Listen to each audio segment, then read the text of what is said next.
equipo, con la que somos tribu, y pues tenemos esta intención de que esto sea una red, que logremos conformar, no una red para que nos atrape, sino una red para que podamos, como micelios, ¿no? Como hongos, conectarnos y trabajar colectivamente. Por ahora es la segunda conversa que tenemos.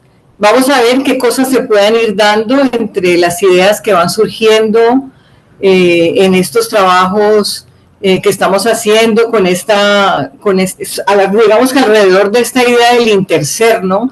De esta idea de que somos personas interconectadas, interdependientes, y que así como estamos interconectados con la naturaleza, estamos interconectados entre nosotros mismos, ¿no? Con la flora, con la fauna, con el planeta que es nuestra madre. Bueno, esa es la intención de estas conversaciones y de estas juntanzas tan bonitas entre México y Colombia, y entre estas personas con las que compartimos este sentir, ¿no? Este sentir de cuidarnos, de cuidar nuestro territorio, de cuidar nuestra tierra, y de ser colectivo para trabajar por estos intereses comunes. Entonces, hoy tenemos dos experiencias muy importantes, la que nos va a contar Mariel Hernández desde Paraíso Colibrí, de Ciudad de México, y la que nos cuenta nuestro biólogo invitado de aquí, no, yo no sé si es de aquí de Cali, pero sí trabaja aquí en Cali, ¿no? Ángel Vale. Sí, Ángel Vale, pero Ángel trabaja aquí en Cali, no sé si es de Cali, pero trabaja aquí en Cali, ¿no? Sí, trabajo y vivo en Cali, pero soy cubano. Perfecto, Ángel, bueno, muy bien. Entonces, estamos en esto y le damos la palabra. La idea de la bióloga Mariel en Paraíso Colibrí, luego escuchar la charla de Ángel, ¿vale? Y después entrar en el diálogo, en la conversación entre nosotras, entre nosotros, y si hay preguntas que surjan allí, inquietudes, esa es la idea. Entonces, Mariel, si tú tienes la palabra, si quieres comenzar. Muchas gracias. O si alguien quiere decir mientras tanto algo, no sé, pues estamos ahí, ¿bien? Adelante, Mariel, ¿quieres que te deje presentar? Sí, por favor. Va. Vale, Mariel, muchas gracias. Es un gusto, en verdad. El gusto es nuestro.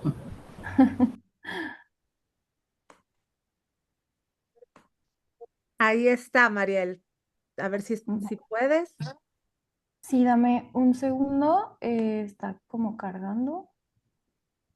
Mariel nos acompaña estás en Puebla, ¿verdad, Mariel? Así es, estamos en Puebla.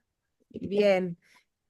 Y bueno, ya nos contarán, pero la verdad es que es muy emocionante que nos platiquen la experiencia de Paraíso Colibrí, porque es un vivero especializado en plantas nativas de polinizadores. Y bueno, hay como mucha historia que se está recuperando y que seguramente Mariel nos contará más, ¿no? Sí, mira, no me deja compartir, dice que no tengo una configuración, pero la verdad es que puedo platicarles así y no hay ningún problema. A ver, si no, si quieres mandar, bueno, adelante, si quieres, así está bien. ¿O te la mando rápido? No Sí, lo sé. sí. ¿Sí? Va. Si me la mandas por WhatsApp, ¿tienes mi WhatsApp? Sí. No, es que el celular en el que hablamos es el de Paraíso, pero te la puedo mandar. Pero en el de Paraíso, mándame el de Paraíso. Es que no lo tengo, el de Paraíso bueno. es como de la oficina, por eso te digo que mejor así, si gusta. Va, dale. Ya después, la verdad es que no es tanta información, solo eran imágenes. Bueno, Muchas gracias por permitirnos estar en este espacio, Marlene. De verdad es un gusto enorme tener este tipo de público para que podamos dar a conocer lo que es Paraíso Colibrí y lo que son la importancia de las plantas para polinizadores y pues los polinizadores mismos, ¿no? Paraíso Colibrí es una iniciativa que surgió hace 8 años aquí en Puebla. Nosotros fuimos el primer vivero que se especializó en la producción de plantas para polinizar.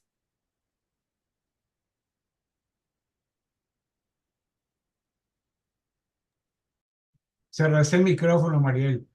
Creo que Ya se puede ver la presentación, creo, pero lo que no se escucha.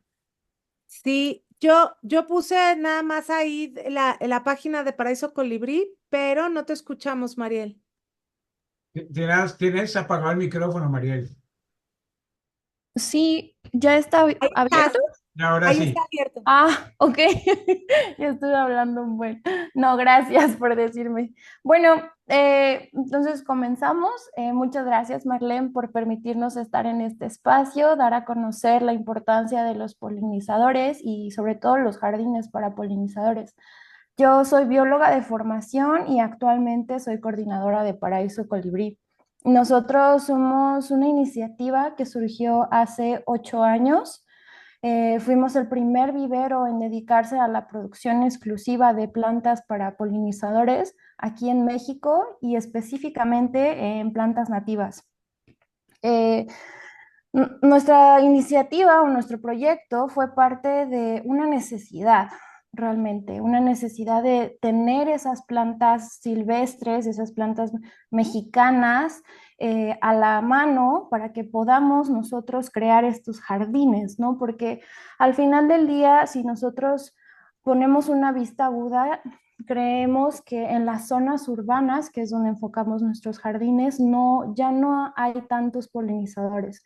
Pero si nos ponemos a observar, podemos notar que todavía hay abejas, hay mariposas e incluso hay muchos colibríes, ¿no? Lo que no hay son las plantas que los alimentan. Entonces nos dimos a la tarea de en el vivero empezar a trabajar con estas especies. Los que trabajan en el vivero somos tres biólogas, un comunicólogo y un señor que se llama Don Tavo que nos ayuda con el mantenimiento y el arreglo general del vivero. Sí, sí, justo nos ponen en quiénes somos. Rosy y Sergio son los directores y realmente fundadores de Paraíso Colibrí. Es una labor muy grande la que han hecho. Hace 8 años empezamos con 8 especies. Actualmente ya contamos con más de 140 especies de plantas nativas que están disponibles en nuestros catálogos y las pueden consultar en nuestros catálogos. Nuestra labor realmente ha surgido por la necesidad de promover estrategias de conservación para los polinizadores en zonas urbanas. Y muchos nos preguntan por qué nos enfocamos solamente en plantas nativas. Pues realmente es que existen más de 24,000 especies de plantas nativas en México y actualmente se ocupan menos de un cuarto para este uso ornamental. Entonces nosotros queremos tomar todas esas plantas y tratar de, de darlas o integrarlas a estas zonas urbanas. Eso nos ayuda a volver a reinvitar a los polinizadores. Si los polinizadores tienen alimento, que básicamente eso es lo que hacen las plantas nativas, darles alimento, sitios de refugio, sitios de reproducción, nosotros los estamos reinvitando a las zonas urbanas. Y bueno, dentro de las especies que trabajamos, nuestro enfoque principal, por algo se llama paraíso colibrí, son los colibríes. Los colibríes son unas especies que pues en la cultura mexicana tienen un gran enfoque en cuanto a que pueden ser mensajeros de la muerte. Nosotros sabemos que, o muchas veces hemos escuchado que si un colibrí viene a tu jardín es porque te está visitando un ser querido que haya fallecido, ¿no? Y eso al final del día nos trae mucho confort a nosotros. Y bueno, los colibríes en la cultura antigua se creían que eran guerreros, que luchaban por sus territorios. Entonces, nosotros queremos que existan estas especies para que los colibríes sigan teniendo con qué alimentarse y no perderlos, porque en los colibríes hay muchas especies que están en peligro de extinción. Y esto lo logramos gracias a la implementación de un género que podemos decir que evolucionó directamente con los colibríes, que son las salvias. Las salvias es un género que existen alrededor de 240 y tantos especies de salvias en México, de las cuales nosotros manejamos 40 salvias nativas. Y bueno, las salvias tienen la particularidad de que son plantas que tienen una forma de flor. Marlene, si me puedes apoyar en la parte de hasta arriba del menú, en donde dice nosotros en colección de plantas. Perfecto, muchas gracias. La primera imagen en la mano que ustedes ven de la mano, esas son al menos unas 5 especies de salvias. Las salvias pues tienen distintas formas y colores, pero lo que las caracteriza es que tienen esa apertura en la flor que permite que el colibrí con su pico largo pueda insertarlo y sacar la lengua y tomar el néctar que se encuentra en la base de la planta. Entonces podemos decir que esta especie de salvia realmente evolucionó de manera lineal con los polinizadores. Incluso en los colores, los colibríes no tienen olfato, ellos tienen una vista mucho mejor que la nuestra y distinguen justo estos colores rojos, anaranjados, morados, que son los colores que más encontramos en las especies de salvias. Si bajamos un poquito más, por favor. Tenemos, ay, creo que nos regresamos, está bien. Tenemos también otros géneros como los del agastache, que es este rojo donde hay una mariposa, los penstemon, que es el que está justo debajo de la mariposa, que son especies que cumplen la misma función o tienen la misma función que es tener una flor tipo trompa que permite que los colibríes puedan insertar sus picos y alimentarse. Pero bueno, al final del día los colibríes no son el único polinizador que existe. También existen las abejas. Nosotros nos enfocamos más o tratamos de enfocarnos más en abejas nativas. Pero las abejas requieren otro tipo de morfología para poder visitar una flor y tomar el néctar y el polen de las flores. Si lo podemos ver del lado derecho, la última foto, ese es un Cosmos bipinnatus blanco. El Cosmos bipinnatus lo que es una flor abierta que le permite a la mariposa a la abeja poder posarse con su trompa corta, tomar el néctar y el polen que está expuesto, que está cerca de ellos. Ellos no tienen un aparato que les permita insertarse, por ejemplo, en las flores que son tipo trompa. Y bueno, hablando de las mariposas, el caso es muy similar. Las mariposas tienen una proboscis, que así se llama, que es una trompa muy larga, que se enrosca incluso, y ellas lo que necesitan es una flor que sea de tipo trompetita, pero que sea muy delgada para que ellos puedan insertar su proboscis y alimentarse. Y bueno, la verdad es que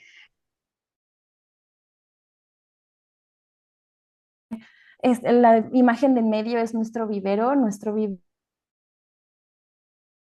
por así decirlo.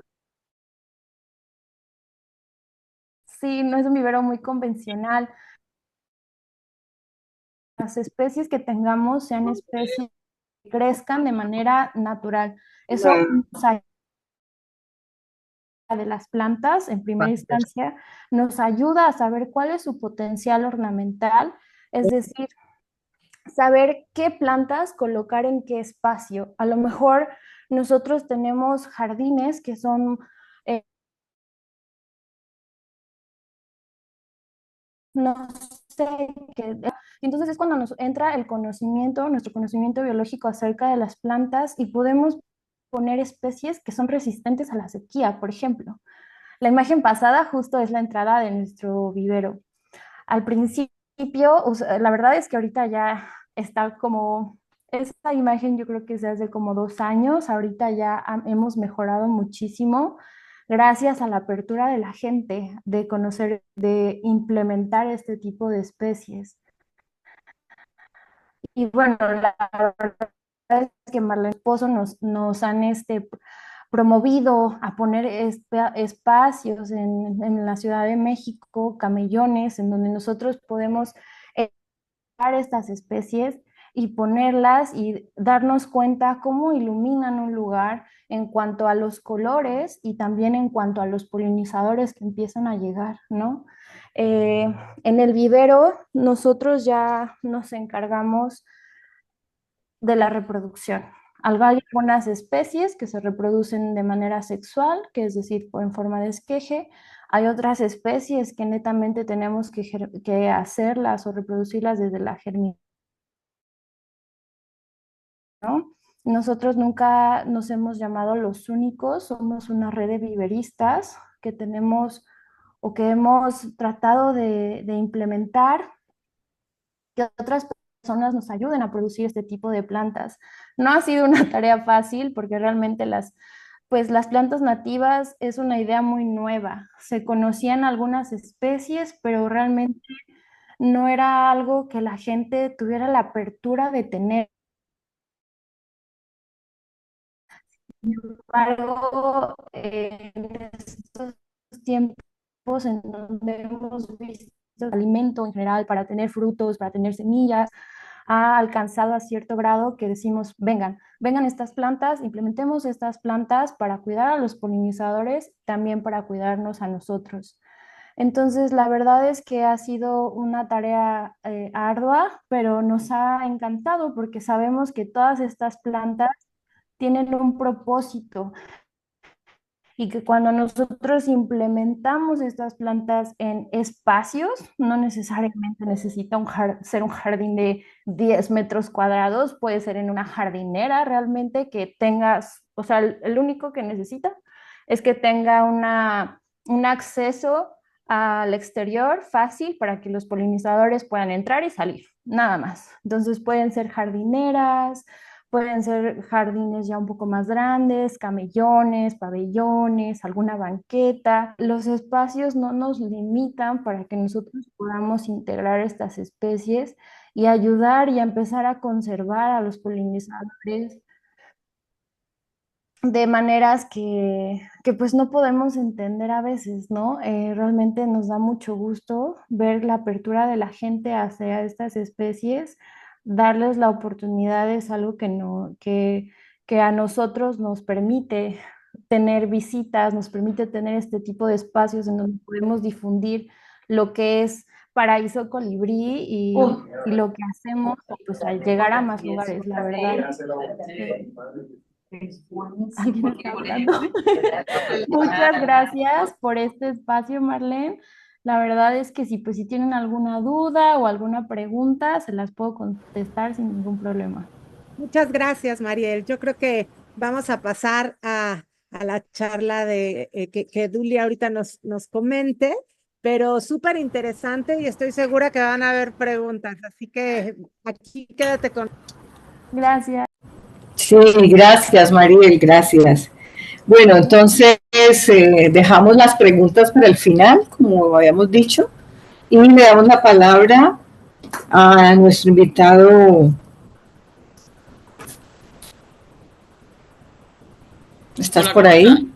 Sí. Vale. Yo también tenía una presentación preparada, no sé si ya podré compartirla, yo supongo que...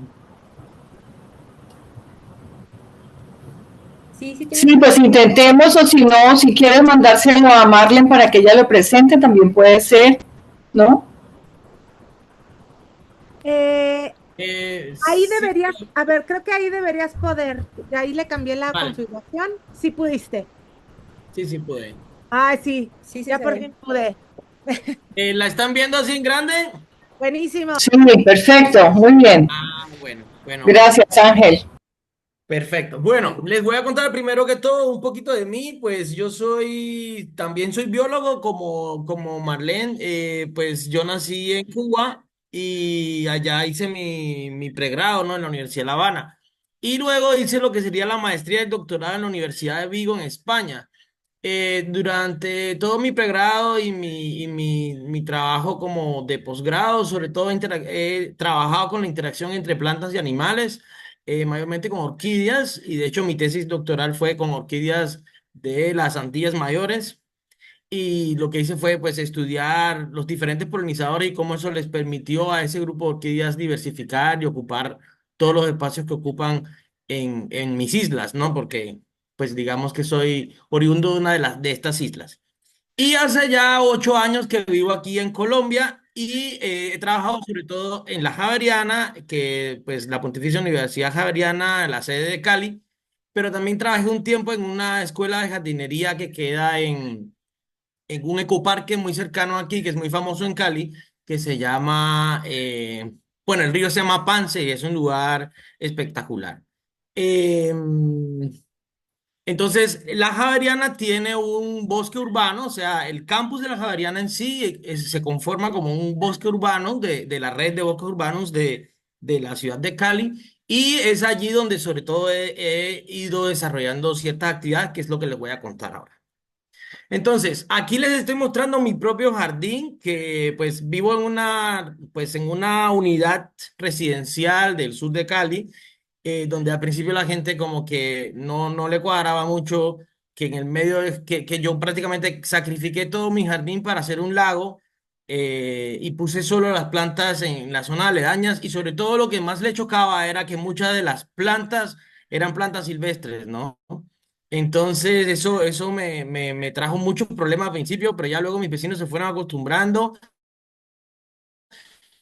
y ya de vez en cuando pues me los encuentro por ahí haciendo fotos y disfrutando de la biodiversidad de Cali, que la verdad es una ciudad privilegiada. No en balde va a ser la sede de la COP16 este año, dentro de apenas menos de un mes.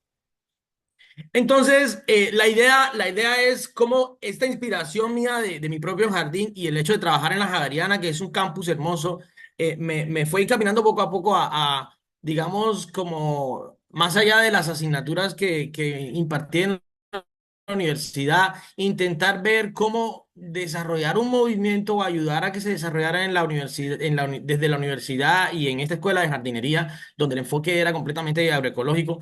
Cómo podíamos ayudar a que esa diversidad tan encantadora de la ciudad se pudiera un poco traer de nuevo a los ojos de la gente. Y ahora les voy a explicar por qué a los ojos de la gente. Les digo porque muchas veces no vemos la biodiversidad de las ciudades precisamente porque no está a nuestro alcance inmediato, ¿sí? Y yo creo que eso es una de las cosas más importantes de los jardines biodiversos.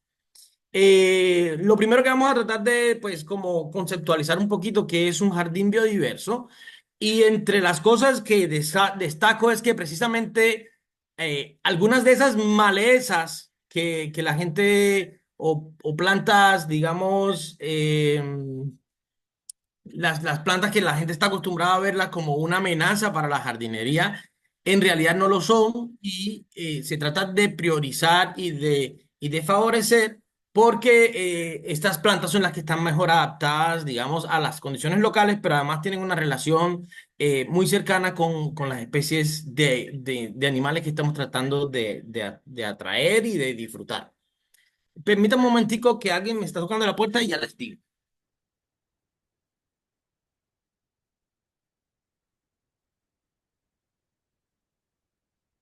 Listo, entonces, por supuesto, es muy importante cuando hablamos de un jardín biodiverso tratar de limitar las especies invasoras.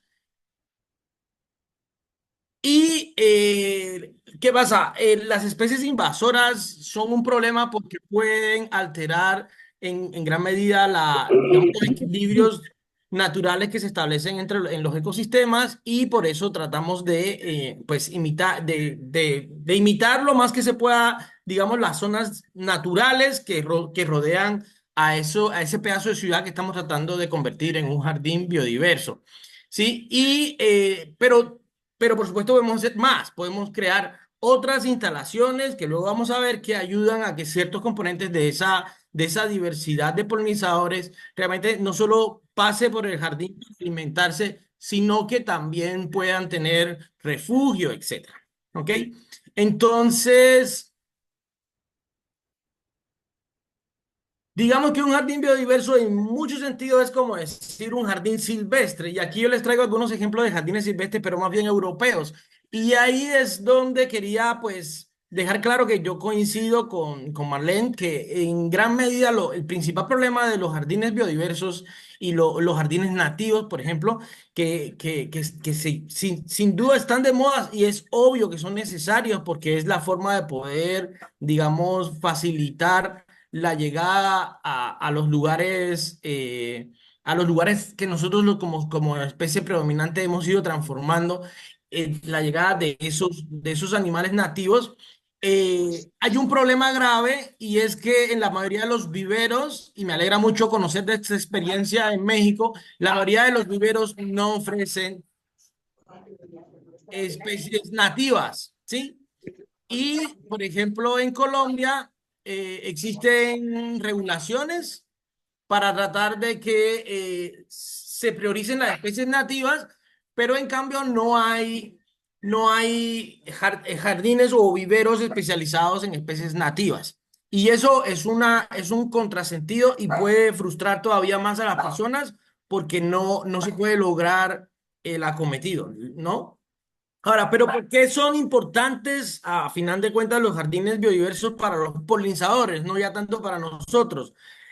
Bueno, lo primero es, eh, eh,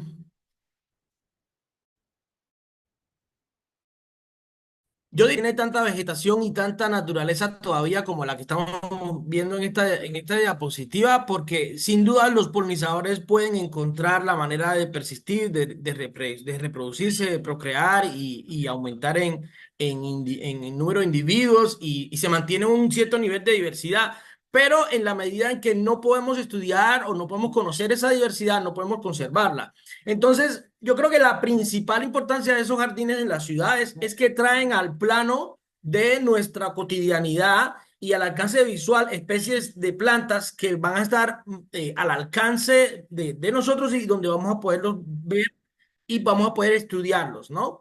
Por ejemplo, en un parque como podría ser este, que podría ser un parque de cualquier ciudad latinoamericana, la gente se mueve a un nivel que es muy diferente probablemente de por dónde se están moviendo los colibríes, las abejas, etcétera. En cambio, cuando nosotros tenemos un jardín así de florido y dentro de lo posible bastante natural, como que creamos parches de colores y con piedras que sirven de refugio a determinadas especies de abejas, etcétera, nosotros podemos interactuar mucho más con esa biodiversidad y la podemos estudiar mejor, ¿no? Entonces, ese para mí es la primera y yo modestamente, personalmente creo que es una de las principales funciones que tienen los jardines de biodiversos y de especies nativas, que es acercarnos a nosotros como especie más transformadora a esa realidad, poder estudiar, entender y por tanto poder conservar la diversidad de polinizadores que sin duda es un grupo de organismos que está en franco peligro. Por otro lado, también es más sencillo muestrearlos y estudiarlos, ¿no? E incluso podemos empezar a ver otros insectos u otros artrópodos u otros animales que no son precisamente polinizadores, como por ejemplo esta mantis. Estas fotos, a partir de ahora, las fotos que van a ver son todas tomadas en Cali, ya sea en el parque en el bosque urbano de la universidad, que es nuestro campus, o en colegios donde estamos desarrollando algunas actividades. Entonces, por ejemplo, si nosotros ya estamos viendo cierto nivel de especialización, que aparecen mantis, aparecen arañas, cangrejos, como esta de aquí, que se han especializado en cazar los polinizadores, pues primero nos vamos a poner un poco tristes porque evidentemente se están comiendo nuestras abejas, nuestras mariposas, etcétera. Pero eso nos está hablando de que hay suficiente diversidad y abundancia de polinizadores organizadores, entonces veámoslo por el lado positivo. Entonces, esa es otra de las importancias. La tercera importancia es que es el único, en algunas especies, para algunas especies de insectos, es el único modo de que esas especies de insectos puedan completar su ciclo de vida. Hay un grupo de abejitas, por ejemplo, como estas ceratinas que tenemos acá, muchos alíctidos, que son las abejas del sudor, que ellas viven en el entorno inmediato de sus nidos. Muchas de estas viven pues en madera o viven en el suelo, en la arena, entre una piedra y otra, y no son capaces de volar ni siquiera 200 metros. Entonces, si nosotros tenemos ahí un buen nido de alguna especie que incluso supongamos que está amenazada, pero no hay flores, la abeja hizo muy bien en encontrar el sitio perfecto para anidar, pero no va a conseguir los recursos necesarios para completar su ciclo de vida, y eso sí es una pérdida de biodiversidad neta, ¿no?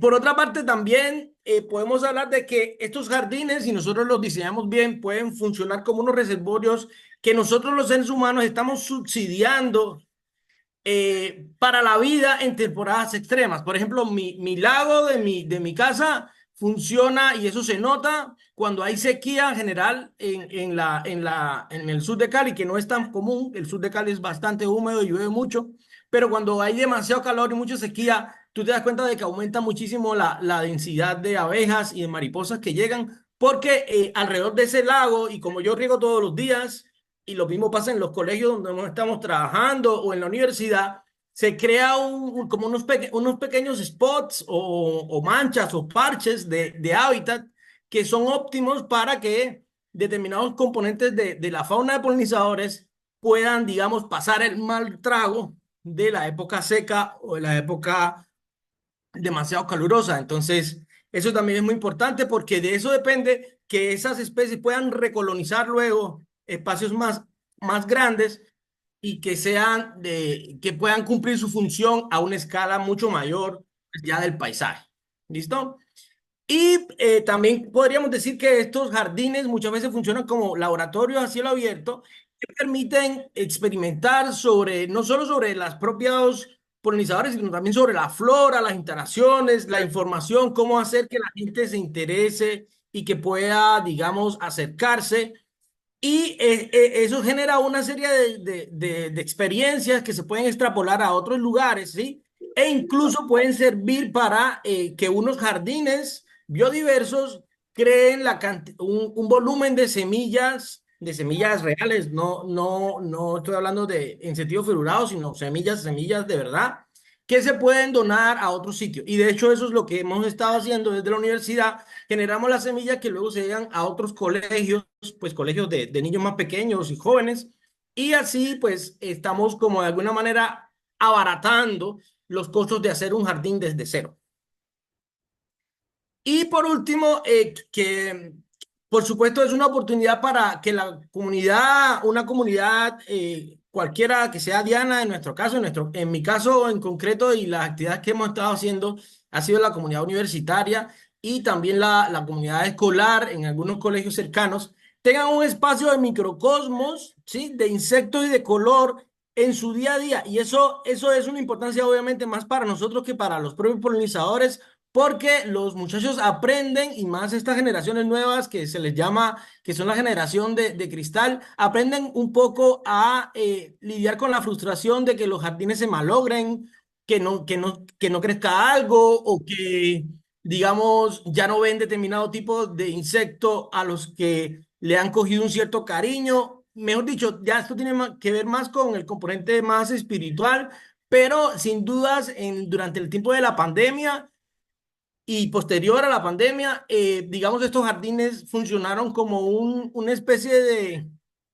de santuario, no tanto para las abejas como para los propios profesores y estudiantes, que pudieron estar un poco más en contacto con la naturaleza. Y bueno, todos ustedes seguramente saben que la naturaleza tiene una capacidad para, digamos, curar las heridas del cotidiano, que siempre se agradece, ¿no?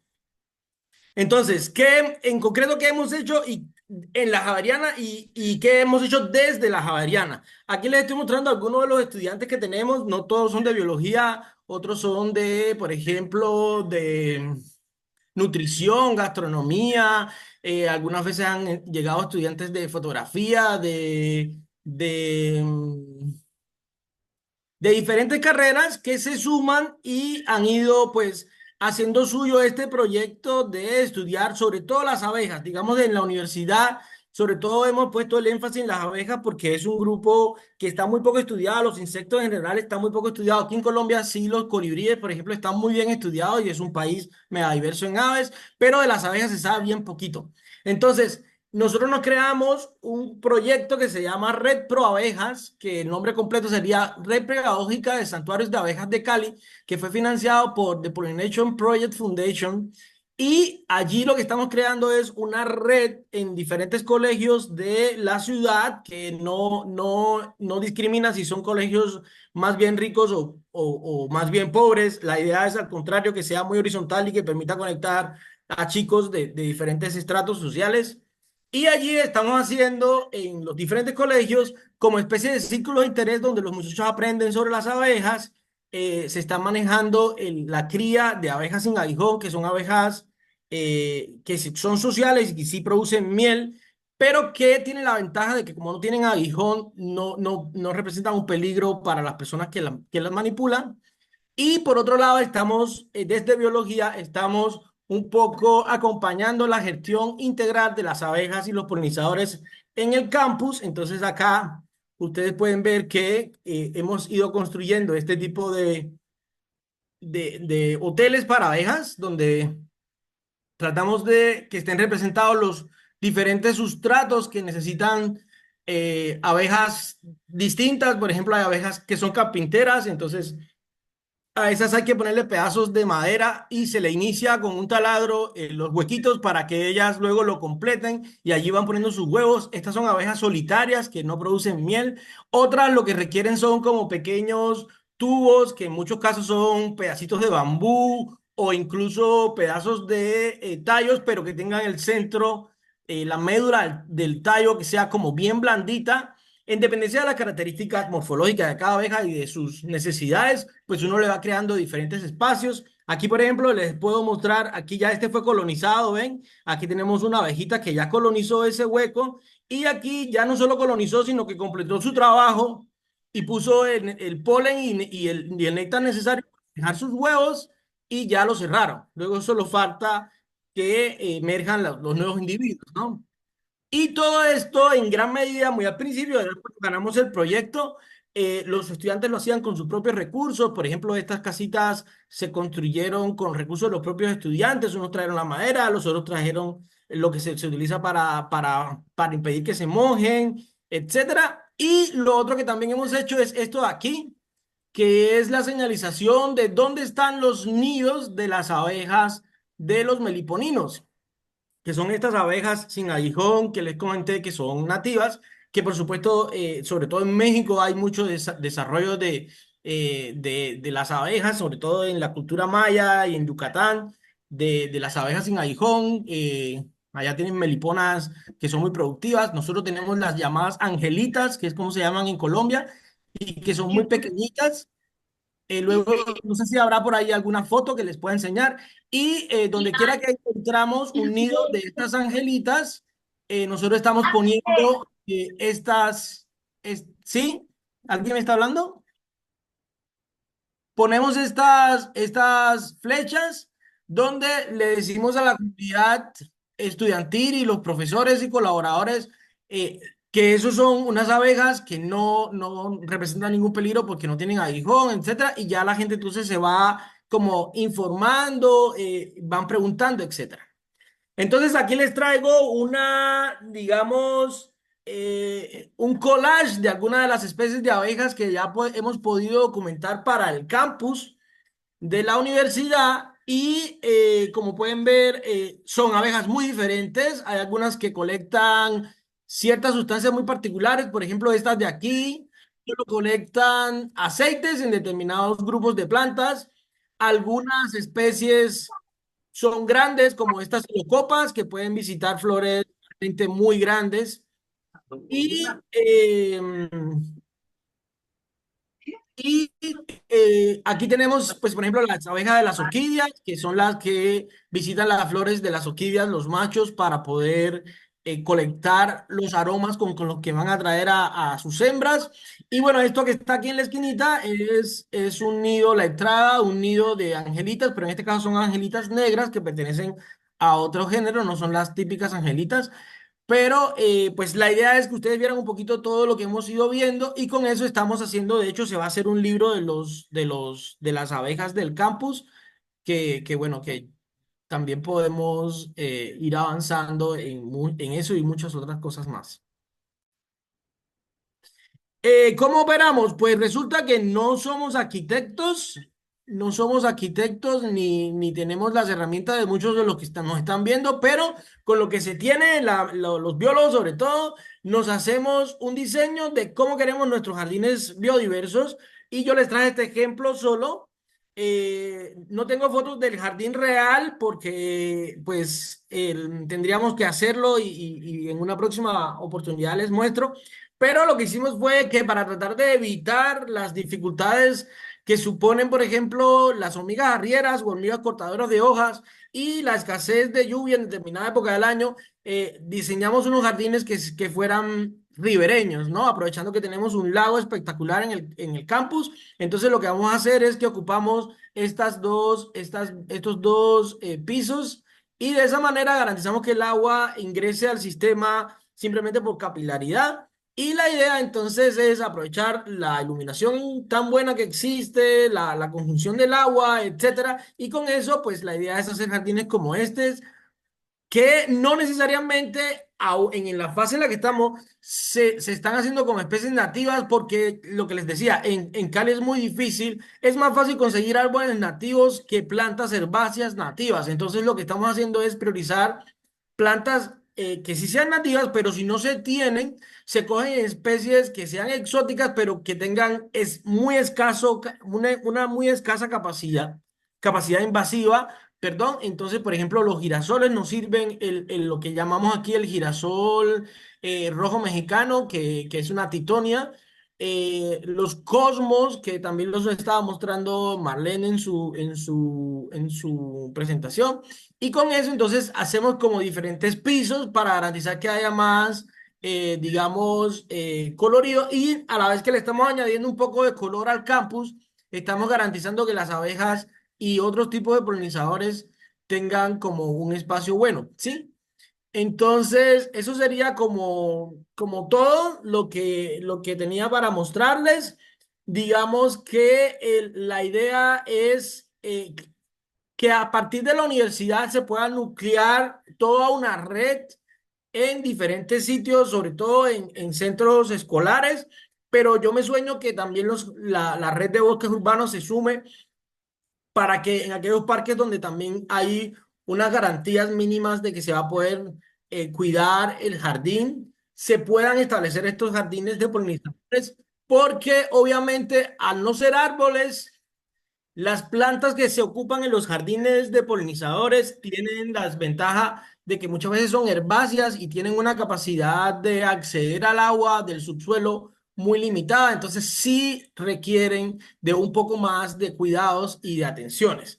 Obviamente, como decía la persona que me precedió, uno conociendo la biología de las especies de plantas, también se pueden priorizar aquellas que sean más suculentas, más resistentes a la sequía, pero eso se podría hacer ya cuando existan o podamos establecer que eso también es parte de la idea, de la concepción de este proyecto, que en los propios colegios se puedan crear viveros de plantas nativas que estén adaptadas a las diferentes condiciones para que que se genere una dinámica de intercambio entre los colegios y las universidades y ojalá los bosques urbanos de la ciudad, y que podamos crear todo un tejido de zonas como microreservas, digamos, naturales para los polinizadores, que le incorporen un poco de color a la ciudad y a la vez nos ayuden a preservar pues estos importantes agentes de la naturaleza que se encargan de la reproducción de las plantas. Eso sería todo. Muchísimas gracias, Ángel. Pues hemos aprendido un montón sobre abejas y polinizadores y jardines polinizadores. Es evidente que vamos a tener que traer la experiencia de Mariel con sus plantas nativas para polinizadores, porque pues es una realidad, ¿no? Si Si conseguir árboles nativos no es tan fácil, aunque como dice Ángel, es más fácil que plantas para polinizadores, pues nos vamos a tener que poner en esa tarea de traernos la idea de Maribel de hacer unos viveros de plantas nativas para los polinizadores. Sí, señora. Bueno, entonces, preguntas, comentarios, ideas que surjan, queremos oírlas, oírlos, a ver qué tienen para decir. Estamos un montón de personas en este momento en la sala, eso nos alegra muchísimo porque nos ilusiona en esta creación de redes y de juntanzas. Dale, Marlene, ¿tienes una pregunta? Y fíjate que yo quisiera que nos respondieran los especialistas que están hoy aquí, ¿cuáles son los riesgos de, o sea, nosotros al empezar aquí el movimiento en México y animar a la gente a sembrar plantas polinizadoras y hacer jardines biodiversos y un corredor y tal, nos encontramos con la resistencia o creo que es algo como aprendido, ¿no? De la gente que dice, bueno, pero no importa, verde es verde, hay que sembrar y lo que sea y tal. ¿Cuál es el riesgo de hacer eso? O sea, ¿cuál es el riesgo de no ser cuidadosos con las especies y la biodiversidad que se siembra? O sea, creo que escuchamos un poco, pero me gustaría, si tienen algún comentario más, que nos compartan. Bueno, si puedo empezar, la verdad es que el riesgo recae en que la mayoría de las especies verdes que utilizamos en nuestros pabellones o áreas verdes son exóticas. Entonces, pues ahí estamos rompiendo una relación evolutiva que hay con los polinizadores locales, porque los polinizadores locales no reconocen esas especies, ¿no? Entonces ahí estamos fallándoles en no darles un alimento y no brindarles algo en donde ellos puedan afianzarse y obtener el recurso para seguir viviendo.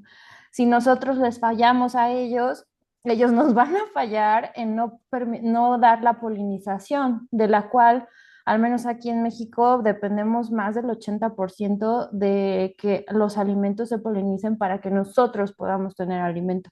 Entonces, eso sería como un riesgo muy grande de no incluir este tipo de especies. Y al final del día también lo que hacemos es empezar a dispersarlos un poco, ¿no? Porque los colibríes o los polinizadores se van a mover donde hay recurso y donde haya recurso es donde van a empezar a tratar de alimentarse. Pero ¿qué pasa cuando se empiezan a juntar en muchos en un lado? Se va a terminar ese recurso. Y entonces, ¿qué va a pasar cuando ya no tengan ni recurso en la ciudad ni recurso en las zonas naturales? Pues va a haber decadencia en las poblaciones, ¿no? Y pues incorporar plantas nativas nos ayuda siempre a tener un equilibrio ecológico en todos lados, ¿no? Nosotros vemos la ciudad y creemos que no es un ecosistema, pero realmente también es un ecosistema. Y pues vemos palomas, arañas y muchos animales grandes, pero también tenemos que ver estos polinizadores. Gracias, María. Gracias, Mariel. Carlos levantó la mano y Ángel. Sí, No, yo yo, apenas quería como reforzar que sí, ciertamente, digamos, muchas especies exóticas no son buenas porque están adaptadas a polinizadores de otras regiones, ¿no?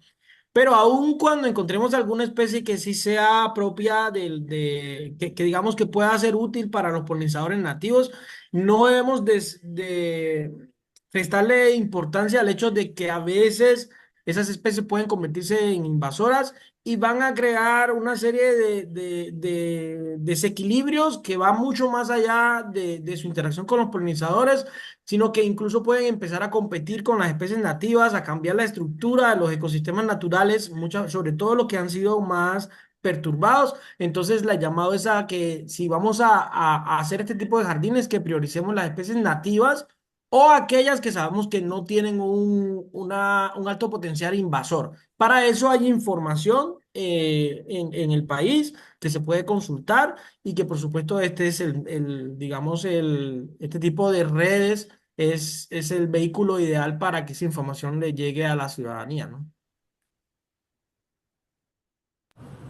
Gracias, Ángel. Carlos.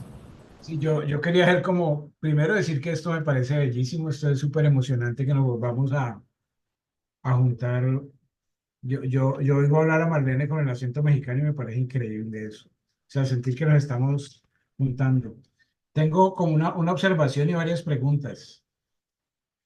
Bueno, las preguntas. Uno es cómo se consiguen las semillas nativas de plantas de jardín, yo creo que es el mismo problema que hay con nuestros árboles, nuestras palmas, nuestros arbustos. Entonces, los paisajes, digamos, de jardines se han homogenizado con lantanas, verbenas, eh, falsas aves. Yo no creo que sean más de 10 o 15 o 20 lo que ofrecen los viveros. Lo otro que nos ha parecido muy complejo en los bosques, porque los bosques urbanos iniciamos ya con jardines de polinizadores, y la gran conclusión es que si no hay mantenimiento y no hay riego adicional, se pierde.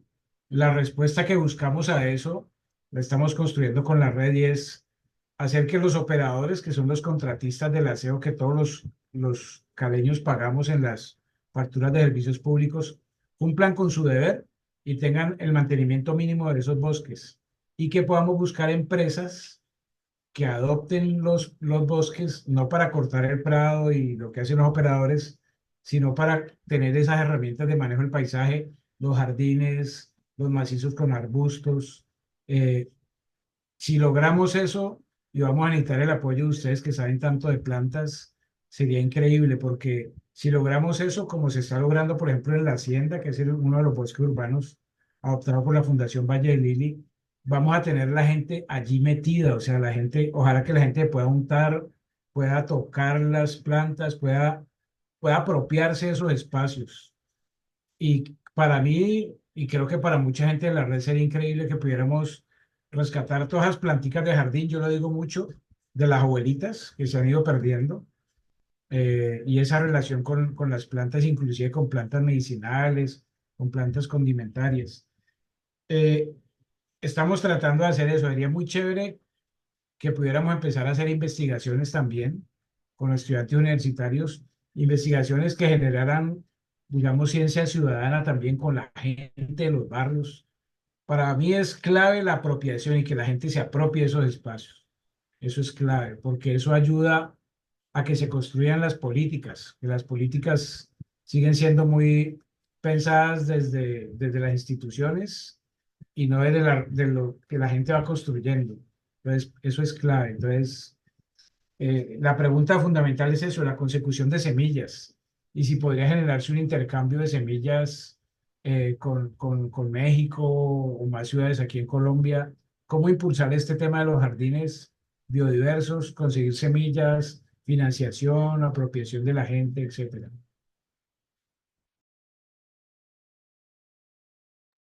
Bueno, Carlos, el intercambio entre países puede ser complejo de las semillas porque muchas veces, pues eso está sujeto a una serie de regulaciones, pues de tipo fitosanitario, etcétera.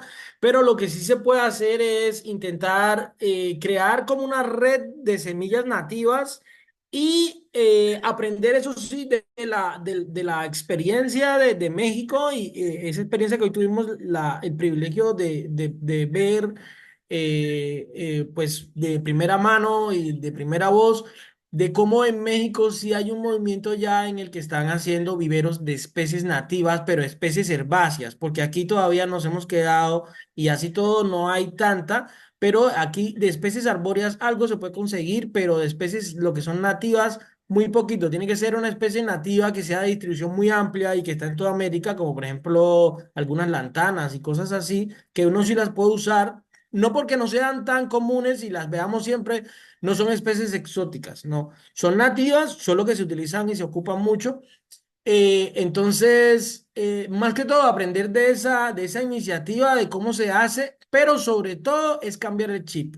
Porque el principal problema que estamos teniendo, incluso en la universidad, donde se supone que es un espacio de conocimiento y más que nada, es que la gente ve una planta que ya se está secando porque están semillando y ya lo que quieren es que la arranquen. ¿Sí? Entonces hay que tener un poquito más, cambiar nuestra estética y acercarnos un poquito más a la estética de la naturaleza. Es bonito también, y así es en Europa y en muchos otros países, ver, digamos, todas las fases de la vida. Y hay un momento en el que si hay una sequía, las plantas se van a poner feas, pero es importante que la tengamos ahí para poder coger la semilla. Y eso es una de las causas por las que muchas veces no hay semillas, porque la gente quiere la planta con flor, pero ya no quiere la semilla. Sí, Carlos, realmente nosotros nos hemos dedicado demasiado a la difusión, tanto en escuelas como en este tipo de espacios o en otro tipo de foros que nos permiten hablarle a la gente, desde niños, adolescentes, ya adultos, nos permiten darles a conocer estas plantas y decirles por qué son buenas estas plantas. Y realmente hemos tenido la experiencia de personas que nos dicen, oye, es que yo sé cuál es esa planta. Cuando era niña la veía en el cerro, del cerro que está por mi casa. Y era como de, sí, exacto, hay que traer todas esas plantas que estaban por los cerros de sus casas a las ciudades en donde han sido pues dispersadas, ¿no?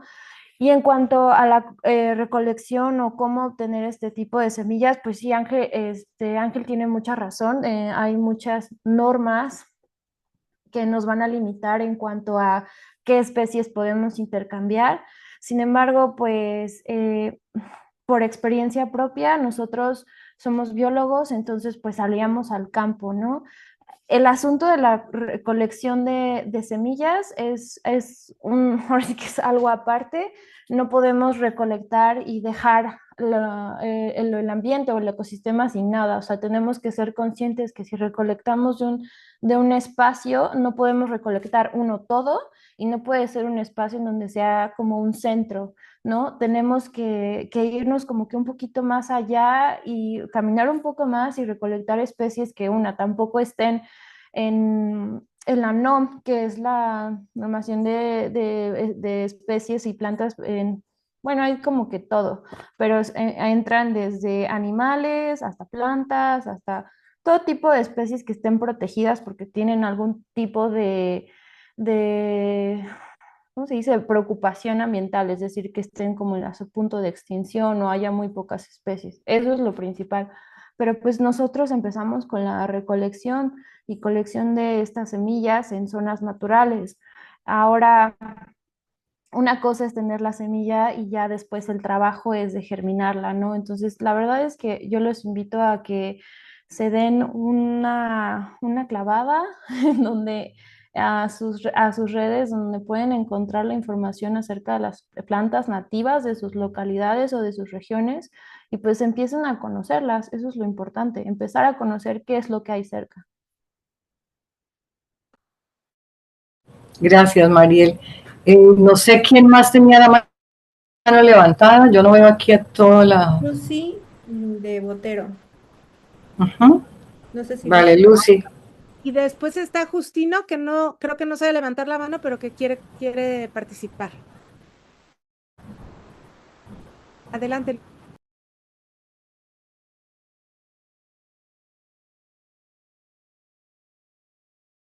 Tienes el Lucy. micrófono apagado, Lucy.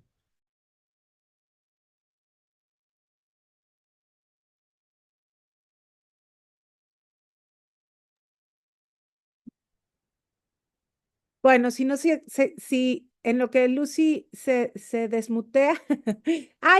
No, todavía no está. Justino, ¿quieres abrir tu micrófono?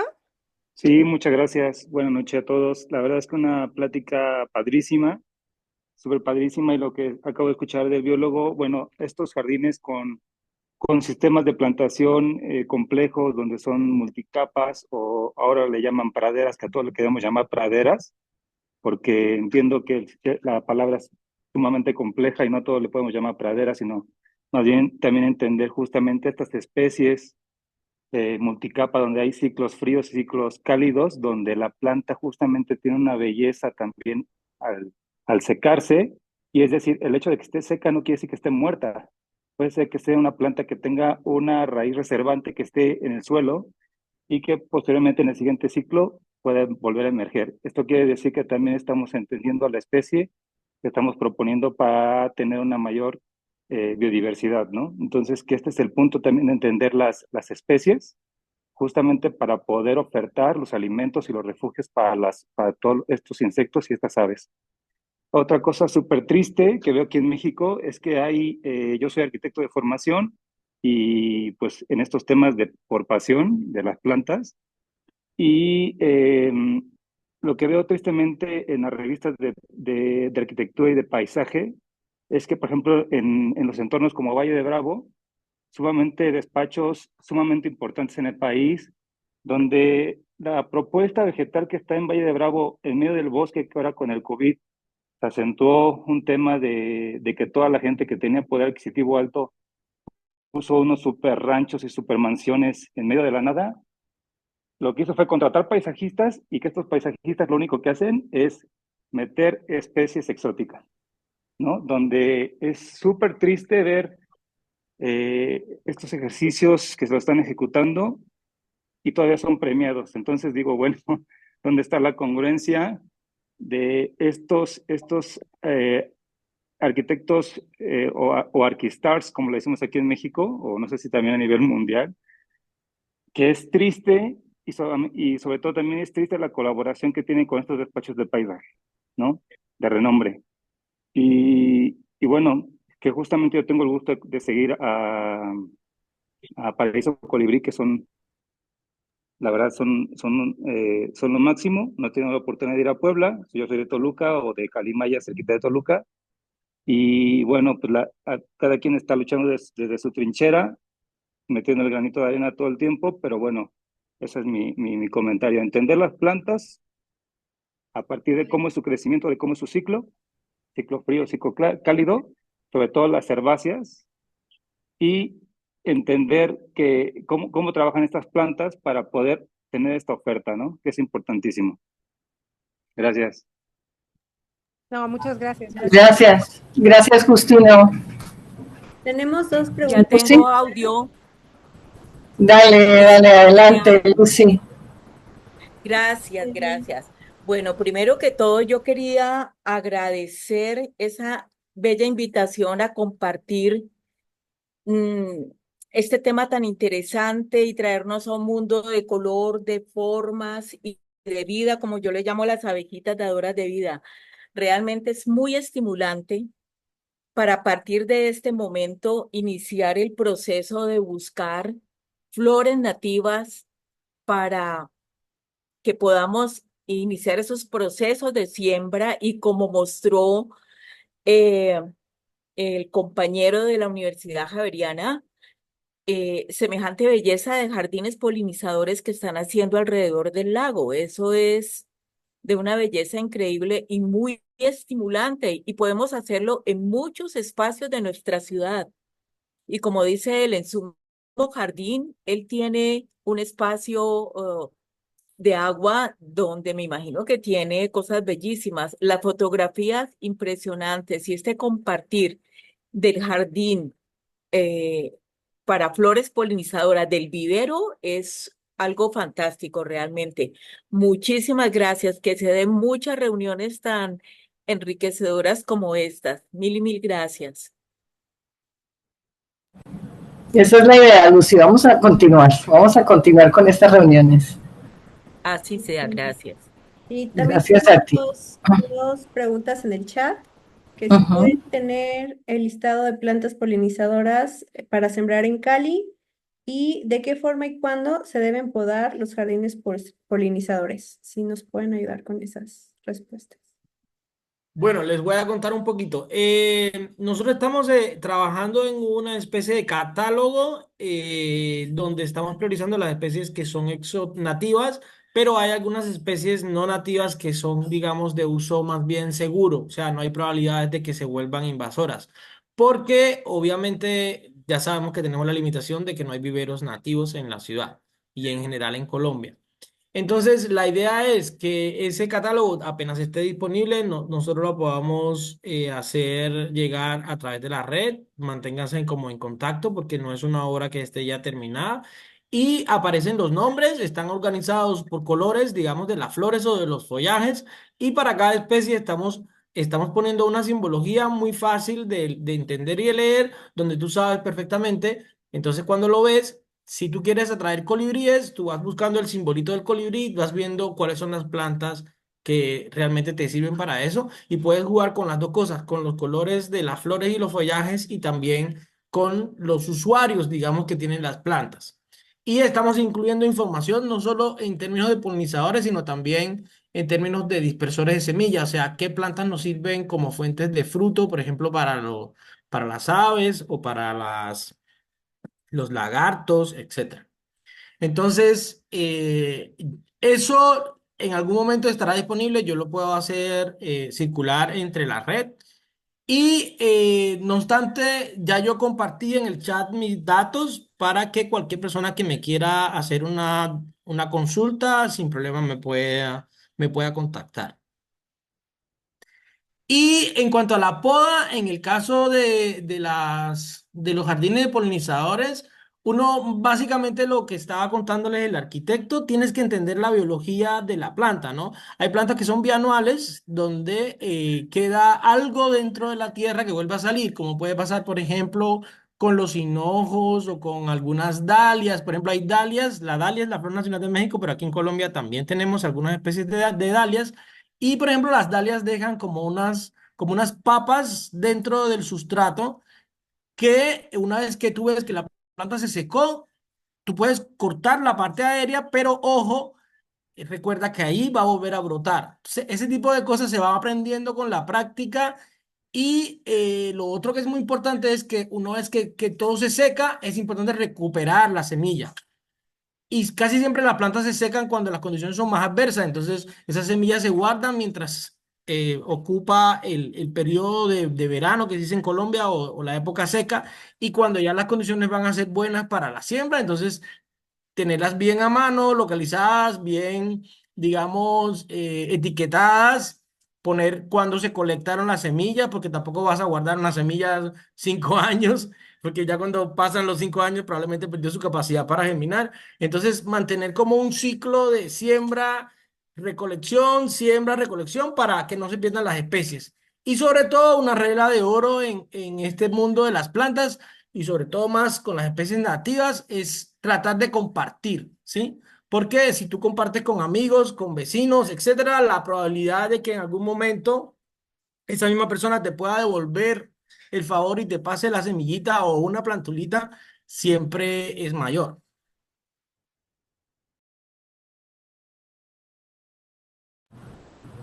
Gracias, Ángel, muchas gracias. Y gracias, Mariel. Mar, tú tenías... Ay, sí, fíjate que levanté la mano, porque no sé si Mariel, tú le sabes ese tema, y si no abrimos otro, porque me parece que todos han tocado un poco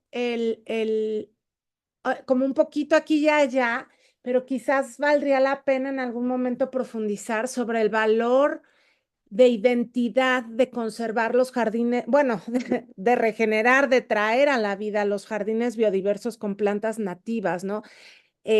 Colombia, bueno, toda Latinoamérica, pero la verdad que Colombia, México, Perú, etcétera, tenemos estas fuertes raíces, ¿no? Estas fuertes raíces de todos los pueblos nativos y cómo nuestra cultura se fue tejiendo con la biodiversidad y no solamente la biodiversidad de la fauna, sino de la flora también, ¿no? Y creo que ahí hay un valor que va más allá del mero valor biológico y, y que puede ampliar un poco nuestra narrativa y el interés de más personas en traerlos de vuelta a las ciudades, ¿no? Y, en fin, yo sé que Paraíso Colibrí tiene, por ejemplo, un pequeño catálogo donde habla un poco de eso, ¿no? Del origen y del significado de la planta en nuestras culturas prehispánicas. Pero Mariel, no sé si quieras tocar un poquito ese punto. Sí, Marlene, gracias. Bueno, pues una parte que nos ha tocado a nosotros explorar ya como mexicanos es darnos cuenta que muchas de las plantas que nosotros estamos promoviendo justo en estos espacios son plantas que tienen un valor cultural muy grande. tenemos ya un catálogo para plantas para polinizadores, tenemos un catálogo de semillas de plantas nativas y tenemos un catálogo de plantas medicinales. Y bueno, realmente ahí podemos ver cómo hay muchas especies que son medicinales que se comparten con las plantas para polinizadores, ¿no? Una especie clave y que ahorita se me viene a la cabeza es el agastache mexicana o toronjil. El toronjil ha sido utilizado desde hace mucho tiempo por la medicina tradicional mexicana para tratar dolores de estómago. Y si tú hablas, y de hecho cuando va gente a nuestro vivero que ya es adulta, nos platican acerca de que, oh, esta especie yo la conozco porque mi mamá la utilizaba para sazonar una carne, o la utilizaba para ponernos y hacernos un ungüento, ¿no? Otra especie que también creo que casi todos conocemos es el árnica o Heteroteca inuloides. Es una especie que pues se utiliza en toda la botánica y sobre todo se utiliza en la herbolaria, realmente en la herbolaria, perdón, para tratar dolores musculares, para adormecer a una área. O sea, nosotros intentamos que a partir de estas ideas de, de estas ideas tradicionales podamos incluir estas especies y preservar poco a poco.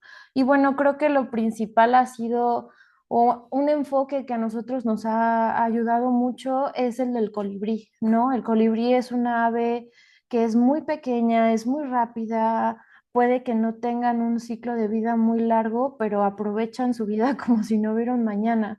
Y pues en la cultura mexicana ha estado ligado desde hace muchos años. Por ejemplo, les comentaba, ¿no? O sea, los mayas lo consideraban o le decían Huitzilopochtli. Huishi básicamente se traduce al español como colibrí, o sea, y es el dios de la guerra. Nosotros en las culturas prehispánicas los teníamos muy presentes como los guerreros, ¿no? Y guerreros que morían, de ahí de hecho viene esa historia, que morían siendo unos guerreros fuertes y valedores, y ellos eran capaces de regresar,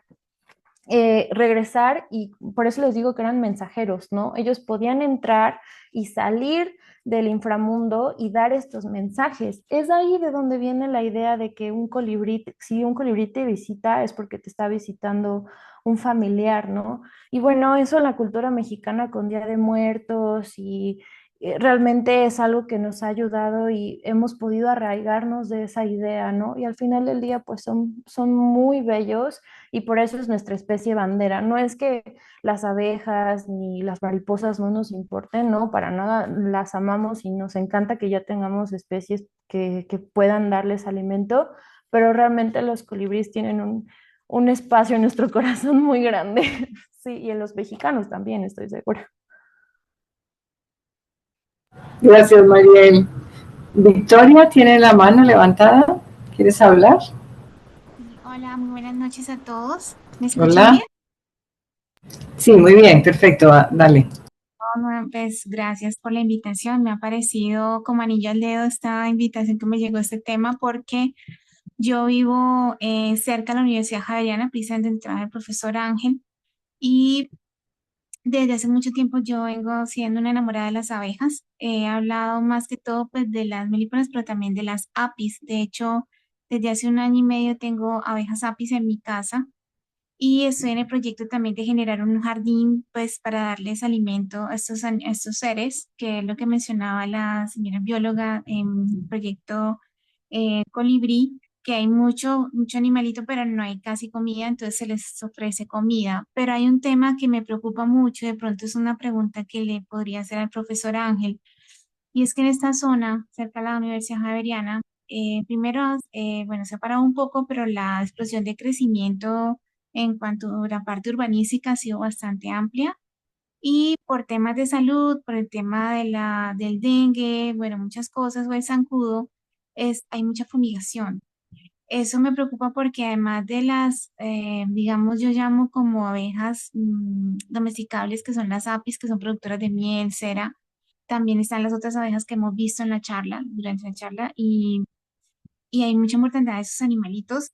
me parece, porque hay momentos en que no se ve, otras veces es porque hay mucha limpieza, no hay casi siembra de jardines de este tipo en muchas de las propiedades y en los edificios, pero sobre todo en la parte de fumigaciones. No sé si el profesor Ángel ha tenido algún estudio, algún análisis sobre ese tema, eh, que a nivel personal y, pues muchos del comité, los comités ambientales y el DANMA pues preocupa, ¿sí? Y eso era una parte. Y lo otro era complementar un poco lo que decían de las plantas, pues sí, hay falta de conocimiento, que es lo que mencionan, que no se conocen, ni hay viveros, ni se conocen sobre las plantas nativas y se ven como malezas. Y es como empezar a hacer como esa campaña de educación, ¿no? Apenas salga ese producto que el profesor Ángel quiere sacar sobre las plantas, yo pienso que es un buen comienzo para empezar a dar a conocer esas especies y que se empiece a dar el lugar que merecen, ¿no? Dentro del ecosistema nativo. Entonces, pues sí quisiera saber eso porque es una de las principales causas, perdón, volviendo a la pregunta anterior, bueno, además de la poca apropiación también, cambio climático, pero también la fumigación, me tiene muy preocupada, la gente fumiga demasiado en este sector. Y por más que hemos tratado de decirles que hay otros controles para los, por ejemplo, los mosquitos, como volver a recuperar los sapos que ven aquí había muchos sapos, no recuerdo la especie, pero los han acabado prácticamente. Y hay una ranita coclí, pero no sé ya pues qué tanta control. Entonces quisiera como pues escuchar algo sobre ese tema. Muchísimas gracias. Hola Victoria, bueno, te cuento un poquito. Digamos, en el caso de Apis, que no es nativa, pero obviamente es una abeja con la que estamos acostumbrados a lidiar porque desde tiempos inmemoriales el ser humano ha hecho uso de ella. ¿Qué pasa con Apis? Apis, en el caso de América Latina, ya digamos, las poblaciones de Apis que tenemos sufrieron un proceso que se ha llamado africanización, porque en Brasil se escapó una forma de Apis mellifera que vivía en África y se volvió un híbrido, se crearon unos híbridos que ha colonizado toda América Latina y parte de Norteamérica, que sí tienen un poquito más de, digamos, son un poquitico más incómodas de manejar porque pueden ser más tendentes a picar, etcétera. Entonces, si tienes un nido de Apis mellifera, pues en tu caso particular hay dos opciones: o llamas a una empresa que se encarga de, pues, de llevarlo y de quitarlo pues, con cuidado. Si quieres, luego me puedes escribir y yo te puedo pasar los contactos. O si lo vas a tener porque vives en una zona campestre, siempre tener en cuenta de que estas abejas pueden ser un poco más molestas y que además a veces cuando pica una, pican varias. Ahora, en el caso de Apis mellifera, para que tengas un poquito la idea de su biología, ellas pueden moverse a más de 3 4 kilómetros de donde están. Y muchas veces cuando tú sientes que no hay que de pronto, no sé, hace una semana había muchas abejas y hoy no hay ninguna, no siempre se debe a que ha habido una mortandad. Las abejas son organismos muy eficientes y que tratan de optimizar al máximo los recursos que tienen en su entorno. Entonces, si florece una planta en alguna parte de la ciudad, por ejemplo, una ceiba, cuando florecen las ceibas, o cuando florece, por ejemplo, no sé, a ver, qué planta que sea muy buena para abejas, que te pueda decir. eh, Efectivamente, el tambor tiene una flor que se llena de abejas. El Sí, por balso tambor. ejemplo, cuando eso pasa, ellas hacen un cálculo, digamos, y calculan la cantidad de flores disponibles, la característica del néctar, etcétera. Entonces hacen sus elecciones y simplemente obvian el resto de las especies de plantas, y a veces ese efecto a nosotros nos da la impresión de que, mejor dicho, ¿qué pasó aquí? Que ahora no hay ninguna abeja. No hay que alarmarse tampoco. Digamos, es más preocupante cuando vemos abejas muertas en el suelo, y eso a veces sucede. Obviamente las fumigaciones, y en particular las que se hacen en el sector residencial de Cali, que son con piretroides, sí son muy peligrosas. porque eso, digamos, no las mata de inmediato, pero ese tipo de sustancias quedan, sobre todo en el polen, y a los huevos, las larvas nuevas, se van a alimentar con una papilla que tiene trazas de esos químicos. Y lo que va a pasar en muchos casos es que las abejas se vuelven cada vez más pequeñas, incluso se quedan como medio, digamos que cambia su condición neurológica y no Sí. tienen la misma capacidad para reaccionar. Entonces, obviamente, mi consejo es, si tú no tienes manera de controlar que no te fumiguen tu jardín, por ejemplo, en mi unidad saben que en mi jardín no se puede fumigar, es preferible que no hagas un jardín. ¿Por qué? Porque las abejas, muchas veces lo que yo les contaba en la presentación, lo que hacen es que van a los árboles y allá arriba hay menos probabilidad de que haya presencia de estos químicos, ¿cierto? Entonces, en resumen, mi consejo es que dentro de lo posible trates de tener no apis, sino las abejas sin aguijón, como por ejemplo las angelitas, tienen menos producción de miel, pero tú tienes la garantía de que como ellas se mueven a distancias más pequeñas, vas a estar segura de que esas abejitas van a visitar tu jardín donde tú estás controlando la incidencia de estos agrotóxicos, ¿me entiendes? Mientras que si tú tienes apis mellifera, muy probablemente la miel en las zonas urbanas va a tener muchas trazas de agrotóxicos, pero también incluso restos del petróleo que constantemente se está combustionando por los carros, etcétera. Entonces, mi consejo es más que tengas angelitas, que son abejas sin aguijón, que además el manejo va a ser mucho más llevadero para ti, etcétera. Si las personas en la ciudad y en general en Colombia tuvieran un poquito más de inclinación por tener este tipo de abejitas, estamos ayudando porque es una especie nativa que tradicionalmente se ha cultivado en toda América Latina y que además ayuda muchísimo más a la flora nativa a poder producir semillas. Entonces, en ese caso, como estamos tan cerquita, porque me dices que sueles estar por la Javeriana, etcétera, nos podemos poner de acuerdo y yo te puedo dar como algunas indicaciones sobre cómo podrías conseguir este tipo de abejitas, porque ya en Colombia existen los métodos digamos, ya hay negocios que se encargan de producirlas y de venderlas. Y por supuesto eso es una cosa que es perfectamente viable. Bueno, sí, bueno, muchísimas gracias. Realmente, pues mi comentario de las abejas apis mellifera, estamos precisamente, eso ha cambiado mucho la genética de la apis, porque yo tuve hace muchísimos años de niña, tuve apis, luego se murieron y llegó una africanizada que sí tuvimos que erradicarla. Estas son, yo rescaté unas, pagué un rescate y me quedé con ellas para que no las mataran y luego conseguí otras y ya son una genética mucho más poco defensiva. O sea, las abejas no se pueden catalogar como agresivas, sino como defensivas y se está tratando de traer una genética mucho más tranquila para la apicultura urbana. Realmente, pues esa es una de las afectaciones, pero me preocupa también la afectación de las abejas nativas, ¿sí? De las meliponas, de las abejas silvestres, de las mismas mariposas, o sea, de todos los tipos de polinizadores que hay con estas fumigaciones. En mi jardín, pues con mi casa es grande, no permito ni llega, pero todos sabemos que lo que pasa al lado de mi vecino, al fin y al cabo, me va a afectar. Sí, no somos un ecosistema individual, sino que todos somos un gran ecosistema y lo que pasa en un lado afecta al otro. Entonces, es lo que yo quería como pues preguntarte y comentar, empezar a hacer como un control más biológico de este tipo de plagas, por decirlo así, y manejo también de las corrientes de agua, porque a ratos se estancan demasiado y esas estancas hace que se proliferen esos insectos.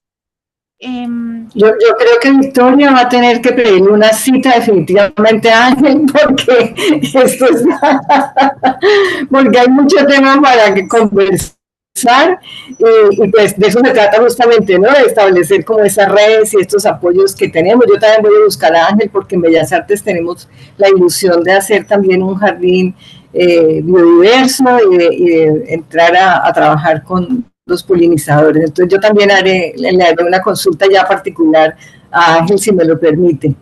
No, pero Para ir cerrando, Listo, listo, ahí tienen mis datos, sin problema pueden escribir todos. Vale, gracias.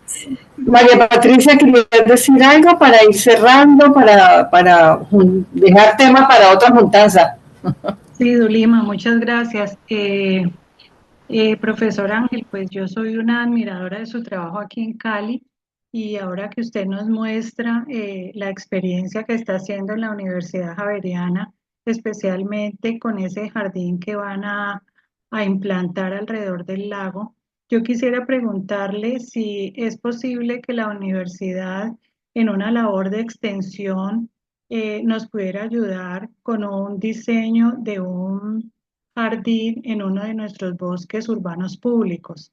Yo sé que contaríamos con la colaboración del vivero para el tema de plantas, pero me parecería muy novedoso que alguno de nuestros bosques urbanos públicos pudiera tener un diseño y una intervención tan hermosa. Gracias. Sí, claro, sin problema, o sea, la red es una sola y estamos para eso. Es cuestión de organizarnos, hacer una visita técnica al sitio, saber exactamente qué se quiere, cuáles son los espacios y ponernos manos a la obra. Puede entrar. Listo. Muchas gracias, profesor. Bueno. Ya entré. Bueno, creo que efectivamente esto da para muchas más encuentros y conversaciones. Hay mucho que decir, mucho que aprender, también mucho que agradecer, no solamente a Mariel, a Ángel, a Carlos y a nosotras que hemos estado aquí pendientes de organizar este evento, y a todas las personas que han participado. No sé si vieron que llegamos, yo llegué a contar 42 personas en algún momento. Pues nos emociona mucho tener pues esta audiencia tan amplia y tan selecta. Seguiremos programando estas conversaciones, las seguiremos invitando. Es muy importante todo lo que ustedes tienen para aportar, sus preguntas, sus inquietudes. Es lo que nos va justamente alimentando todo este conocimiento y estos encuentros de saberes, particularmente entre México y Colombia, pero pues ya mira, y Cuba también, pero fundamentalmente entre todos nosotros que estamos aquí interesados y unidos con estos mismos intereses, ¿no? También es muy estimulante ver que somos tantos los que estamos metidos en todo este cuento y en toda esta modo de vida también, ¿no? Solamente quería decir algo que tiene que ver con lo que había comentado Mar, y es que creo que ese tema de despreciar un poco nuestras plantas nativas tiene que ver con ese tema de la identidad, ¿no? Nos hemos pasado mirando para el norte con el cuello engarrotado ya con tortícolis de tanto estirar la vista para el norte y poco mirándonos nosotros, ¿no? Entonces, claro, cuando vemos modelos de jardines europeos, entonces queremos el pastito todo muy corto y unas cuantas planticas de flor, pero ojalá de las que no son las nuestras, porque las nuestras son consideradas pues hierba, maleza, etcétera, etcétera, ¿no? Y sí creo que es una cosa mucho más profunda que tiene que ver con nuestra identidad. Y vuelvo a mi tema, la educación artística es la que nos permite también mirarnos a nosotros, a nosotras, mirar nuestro territorio y también ayudar a cuidarlo, ¿no? Entonces, no sé si alguien quiere decir algo más a modo de conclusión. Nosotros, la tribu que estamos detrás de estos encuentros, aquí estamos en este momento Marlene, Alaide, que está ahí también muy atenta. Caro, no sé si finalmente se pudo conectar, pero está Carolina Beristain y está también Karen Vélez, que estaba en una reunión que no pudo pues, eludir, pero ella también es parte de esta tribu que está detrás de estas invitaciones. Y que ahora lo está conformando Carlos también, ya a esta tribu se unió Carlos con todo su equipo y con toda su gente de los bosques urbanos, de la red de bosques urbanos. No sé si alguien quiere decir algo más para terminar. Yo agradezco muchísimo la participación de nuestros invitados, de todas las personas que asistieron y me voy pues muy contenta y muy llena de flores y de polinizadores y de colores y de olores y etcétera, etcétera. Muchas gracias. Yo solo quisiera decir algo rápido. quería agradecer, pero hacer énfasis en lo que decía un poco Dulima también y complementar un poco la propuesta de María Patricia. Yo siempre hablo de las abuelas, pero creo que las mujeres son como las custodias de las flores y de muchas semillas, y las mujeres adultas y las mujeres campesinas. Sería muy chévere que ese jardín que podemos diseñar con Ángel pudiera ser una especie de receptáculo de flores, de invitar a la señora a que llevaran sus flores que tienen por ahí guardadas, que las depositaran ahí, que generáramos esa diversidad, esas otras estéticas, porque nos han acostumbrado a la estética homogénea, cuadradita de los jardines europeos, y lo que decía Ángel, nuestras estéticas también son las plantas secas que se mueren y empiezan a producir semillas. O sea, construir estéticas distintas también significa como rescatar nuestra identidad, nuestra capacidad de ser distintos y de no seguir, como decía Ulima, mirando hacia el norte, sino mirándonos a nosotros mismos. Entonces, esto me parece bellísimo y tenemos que seguir juntándonos y mostrando los avances que va a tener como esta juntanza.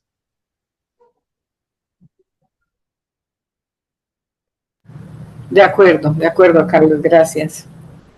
Bueno, pues yo creo que esto ha sido todo. No apenas quería agradecerles por la invitación y que sepan que pueden contar conmigo absolutamente para lo que haga falta, tanto en Bellas Artes como en cualquier rinconcito de Cali, pues ahí me van a tener. Ya yo les compartí a todos mi teléfono y mi correo, entonces quedo muy pendiente y están todos también bienvenidos al bosque urbano de la Javeriana para mostrarle nuestras abejas, nuestros jardines y lo que sea menester. Muchas gracias por todo. Muchas gracias a todos, buen descanso, feliz noche y ya nos veremos pronto.